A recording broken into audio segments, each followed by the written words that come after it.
Hey there, this is my research challenge project video version. Warren here. Feel free to tweet me any comments or suggestions as we go through the presentation. On my Twitter handle is at York_Warren.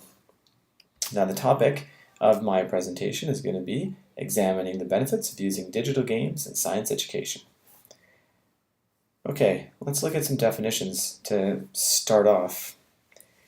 So we're looking explicitly at digital games in this presentation. Games like Super Mario Brothers, Call of Duty, Grand Theft Auto. All these types of games is what I'll be referring to. So video games in short. Something else to specify is the difference between serious games and commercial ones. The very basic definition is that a commercial game is a fun game or an entertainment-based game, whereas a serious game is an educational game. So serious games are specifically designed to teach people things. So that's the big difference. Now, we're talking about both types of games in this presentation, but I want to make sure that we're all aware of the term serious and commercial as they apply to digital games.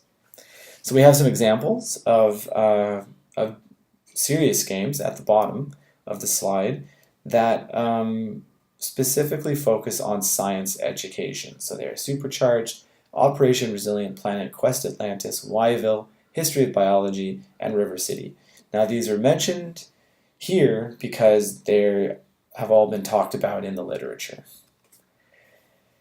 Now, it's only been in recent years that games being used for science education have come to the attention of researchers as well as teachers, administrators, parents, and sometimes even students. So the examples given above are all serious games. And let's take a look at, okay, so what's the whole idea behind using video games or using digital games to teach science education? Well, the simple reason is that people like playing video games, but maybe these people don't like school. So it seems kind of obvious to try and combine them to make school more engaging. So one of the key arguments for using gaming in education is engagement. Another reason for using games to teach subjects, science included, is the fact that they are multimodal, which means they appeal to multiple intelligences at the same time by using an array of audiovisual interactivity. And many games make the player read text to learn how to play, as well as provide sounds and music to help distinguish between in-game good actions and in-game bad actions. So the multimodality is a big helper for people who are learning how to play. Now, games also provide a situated learning in contexts that students would otherwise have no exposure to. So an example of this is in the game Supercharged, which is screenshot in the top left there. Now, Supercharged is a game where the player interacts with electrostatic charges at the subatomic level. So obviously the subatomic level is a context that has no relation to the everyday life of the average or any student. So the game provides insight and grounding to the subatomic world. So that's sort of the rationality behind it, is that when students play these games, they get exposure to places, worlds, arenas, whatever, that they would not have an exposure to in their everyday life and that the classroom can't always provide. So, some other benefits of video games in education are that games can provide a safe environment where they are encouraged to experiment, and failure can be just as beneficial as success within some sort of game environment. So this applies to the idea of lives in games. So using the earlier example of Super Mario Brothers, the player has multiple lives. So the game is expecting the player to fail, and that's basically built into the design mechanic of the game. So failure is not seen as a bad thing. It's seen as acceptable, and once failure occurs, the player is prompted to start again. And school might not always feel like this to most students, where failure on a test can seem daunting and very hard to come back from. So the process of experimenting, hypothesizing, and failing is key to being a scientist. And so some of the recent research has actually highlighted this notion looking at games and their applicability to science education. So coming to the present and looking at some of the research, the recent work looking into gameplay and how gameplay is similar to the scientific process includes work done by G and Steinkuehler. So specifically looking at Steinkuehler, she takes a look at World of Warcraft and how people who play this game talk in online message boards and they discuss different things about the game, way to improve their scores and way to improve their levels. And basically, Steinkuehler thinks that the way that they're talking is very similar to how scientists talk in academic circles. So drawing the comparison that, oh hey, you know what, video games can actually foster these scientific habits of mind.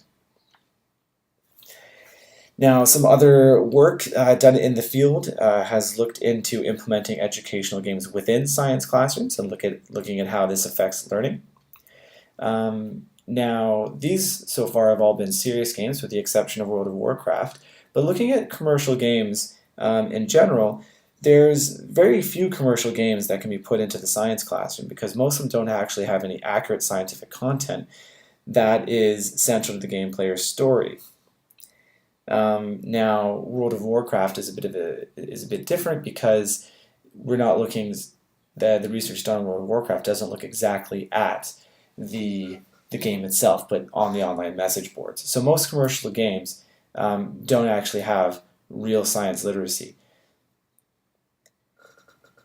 Now, the other big takeaway message from the literature at present is that games in the classroom are becoming more accepted.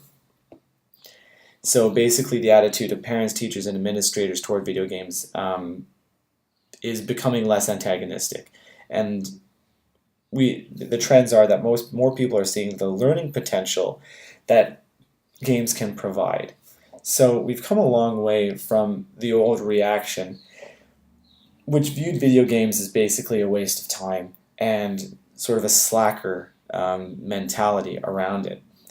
Now, the question still remains at how effective video games are at teaching academic disciplines like science and math.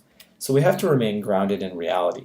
And that reality, coming from the literature on the subject, says that there's no definitive evidence that video games can increase performance in science classes.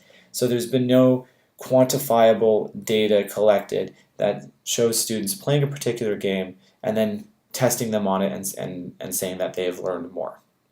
So what are some reasons for this lack of evidence? Well, one of them is because it's difficult to determine exactly when performance is increasing, as well as the standard barriers to learning that are already present within the school dynamic. So an example of those current barriers already in place in schools are the teacher and student relationship. So if there's a bad relationship between a pupil and a teacher, it doesn't matter how many games the pupil plays in class, because they may not be as engaged as they could be if they had a teacher with whom they had a good relationship. So that is standard within any classroom and is not necessarily the problem with the game itself. Another issue revolves around the age-old, well, how do you measure learning question. So this notion of accurately determining how well students are learning is not an issue that is reserved only for video games, but it actually plagues education in general. So there are many barriers to assessing video game effectiveness in learning, and so that could be some reasons why there's no definitive evidence yet. So the basic reality of the situation is that we need more research, or more research needs to be done to see the full extent of the applicability of gaming in science education. The field is still new, and there is a world of potential to be discovered. So where are we going to be moving into the future? So some considerations to take would be to maybe address the fact that educational games just aren't as popular as commercial ones. So educational game developers may need to implement design aspects from popular commercial games into educational ones to increase the number of players. The main fact of the matter is that it doesn't matter how great the educational content of the game is, because if the game is boring, then no one will play it. So typically educational games are developed by educators or scientists, and they may have the content down pat, but they don't know necessarily how to market games to players. So keeping the fun element within games is very crucial to make students want to play it. So in a way to kind of overcome this barrier would be that maybe nonprofit organizations could get involved in funding educational games so that the designers might be able to overcome the financial barriers to making what's called edutainment. Now, the perfect educational game is one where the player is either having fun learning or doesn't really realize that they're learning. So those are some suggestions there. Now, the other thing that could be used in the future is to say, well, maybe we can start using games in informal environments as a way to supplement the learning in the formal environment. So an example of this would be teachers who are maybe familiar with a game could assign homework where the students play a level in a game, and then the next day in the science classroom you discuss the science that was in that level.